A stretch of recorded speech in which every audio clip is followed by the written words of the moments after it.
आप सब लोग हमारे वीडियो देखते हैं, तो जब आप मार खाते हुए वीडियो देख रहे थे, बाल खींचते हुए वीडियो देख रहे थे, तो क्या उस आंदोलन में शामिल होने के लिए आपका आह्वान किया था, ये वीडियो आप लोगों ने नहीं देखा था?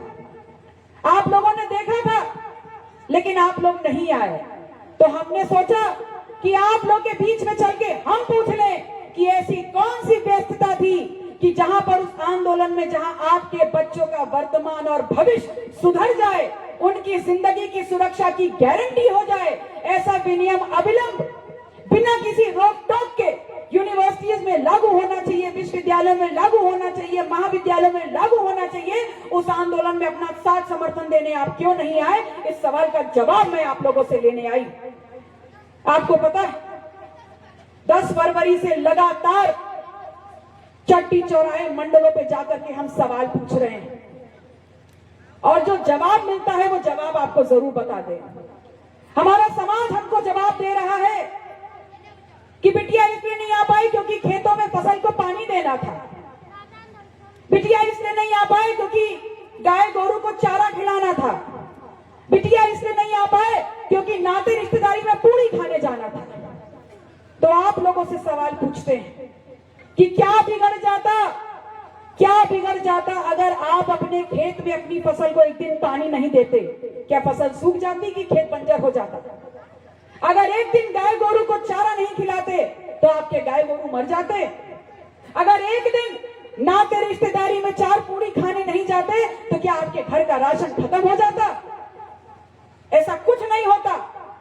लेकिन अगर एक दिन आप लोगों ने अपने व्यस्ततम समय से निकाल लिया होता और लखनऊ राजधानी की सीमाओं को सील करने का काम कर दिया होता, हर एक रोड को जाम करने का काम कर दिया होता, तो ये सर्वोच्च न्यायालय स्वतः संज्ञान लेती और बैन हटा करके बोलती कि हर यूनिवर्सिटी में यूजीसी इक्विटी रेगुलेशन अविलंब लागू करो।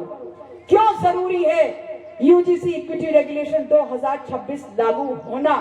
इस बात को समझ लीजिए, क्योंकि जब तक इस विषय की गंभीरता को नहीं समझेंगे, हम दोबारा आह्वान करेंगे, आप दोबारा भी नहीं आएंगे। UGC equity regulation university grants commission एक स्वायत्त निकाय है इस देश में, और जिसका काम होता है कि इस देश में किसी भी कोने में कौन से विश्वविद्यालय बनेंगे, कौन से महाविद्यालय बनेंगे, उसमें क्या क्या पाठ्यक्रम चलेंगे, उसकी फीस क्या होगी, उसमें टीचर कौन होंगे, उसकी जमीन कितनी होगी, उसमें कमरे कितने होंगे, उसमें अध्यापक कितने होंगे, उसमें बच्चों की क्षमता कितनी होगी, ये तमाम निर्धारण यूजीसी करता है विश्वविद्यालय अनुदान आयोग नई दिल्ली।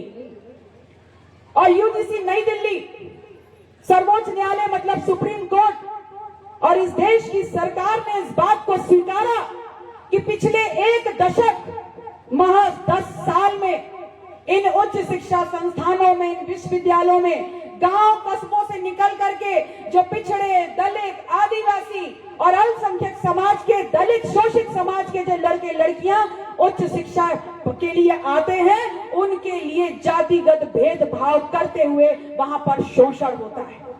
और ये शोषण इस कदर होता है कि वो शोषण जो 10 साल पहले 10% था, आज बढ़ करके 118% हो गया है।